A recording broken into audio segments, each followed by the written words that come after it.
नमस्कार दोस्तों, मैं हूं डॉक्टर विकास बुधवार और आप देख रहे हैं काव्य के रंग डॉक्टर विकास बुधवार के संग।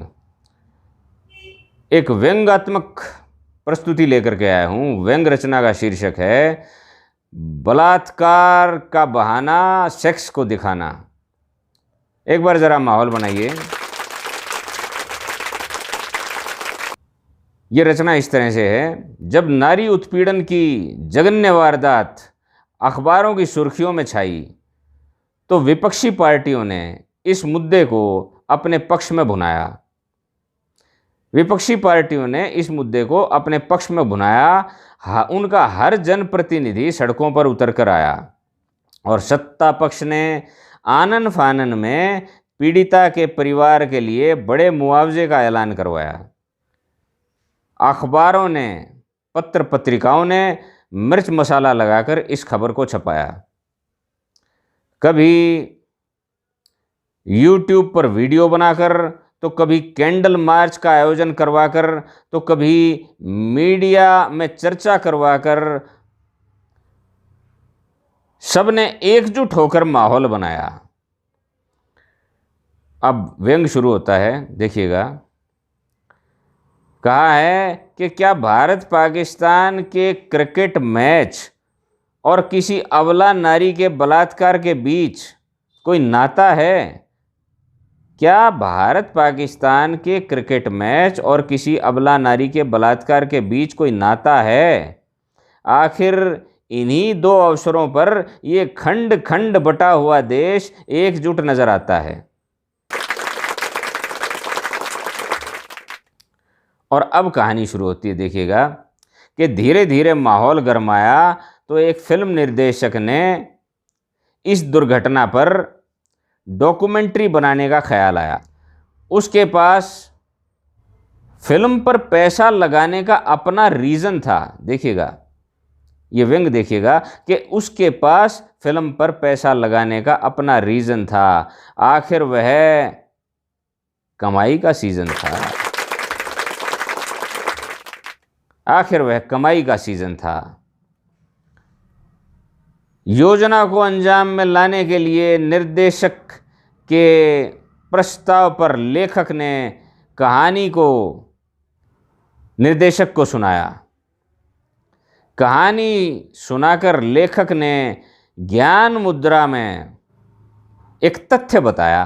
कहा, हम जानते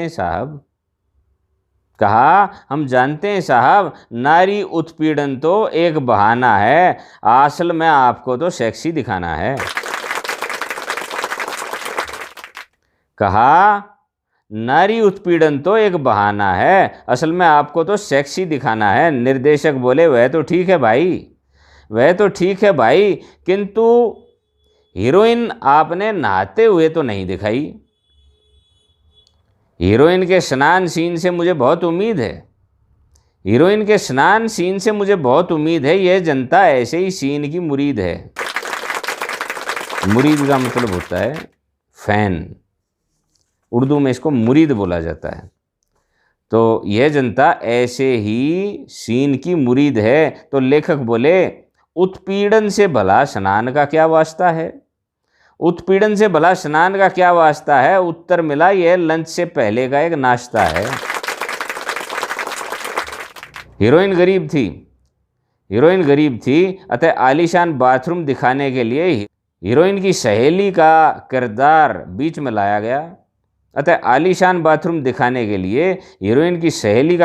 बीच में लाया गया। उस अमीर सहेली के बाथरूम में हीरोइन को नहलाया गया और स्वीकृति पाने के लिए सेंसर बोर्ड को मोटा पैसा खिलाया गया। हर कोई मौके का फायदा उठाता है, पैसा खिलाता है तभी तो पैसा कमाता है। पैसा खिलाता है तभी तो पैसा कमाता है। और जनतंत्र का एक यह भी अंदाज निराला है। देखिए, एक दूसरी घटना घटी कि जनतंत्र का एक अंदाज ये भी निराला है। एक चैनल ने अपने एक पत्रकार को नौकरी से निकाला है। अभी पीछे बहुत सारे पत्रकारों को नौकरी से निकाल दिया गया था, आप जानती हैं। तो मैंने कहा है एक चैनल ने अपने एक पत्रकार को नौकरी से निकाला है, जिसकी जगह कार्यरत खुद नेताजी का सगा साला है, जिसकी जगह कार्यरत खुद नेताजी का सगा साला है। ऐसे लोगों में एक यही बुराई है, इनके साथ झूठ नहीं सच्चाई है।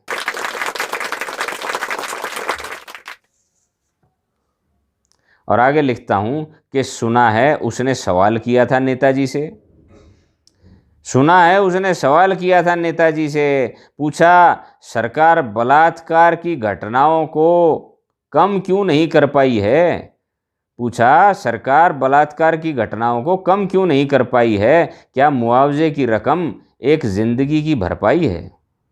अब इतना खतरनाक सवाल कर लिया, क्या मुआवजे की रकम एक जिंदगी की भरपाई है। और चाय पर हुई चर्चा में यह सार निकल कर आया, जिसे अनुभवी लोगों ने बताया। कहा जोशीला पत्रकार है पर आदमी लगता समझदार है, देखना एक दिन यह सत्ता के गुण गाएगा और खूब पैसे कमाएगा, देखना एक दिन यह सत्ता के गुण गाएगा और खूब पैसे कमाएगा।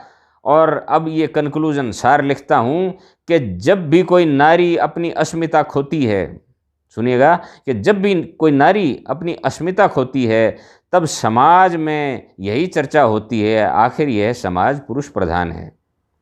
अब मैं क्या कहता हूँ, तब समाज में यही चर्चा होती है कि आखिर यह समाज पुरुष प्रधान है। असल में यही तथ्य है, यही जीवन का सत्य है कि समाज पैसा प्रधान है, यही जीवन का सत्य है कि समाज पैसा प्रधान है।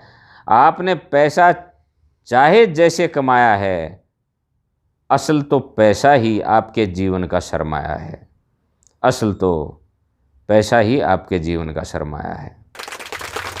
दोस्तों, अगर मेरी ये प्रस्तुति आपको पसंद आई हो तो वीडियो को लाइक दीजिए, चैनल को सब्सक्राइब कीजिए और अपना कमेंट देना ना भूलिए। घंटी के चिन्ह को दबा दीजिए, जिससे मेरी नवीनतम प्रस्तुतियों की जानकारी आपको समय रहते मिलती रहे। धन्यवाद।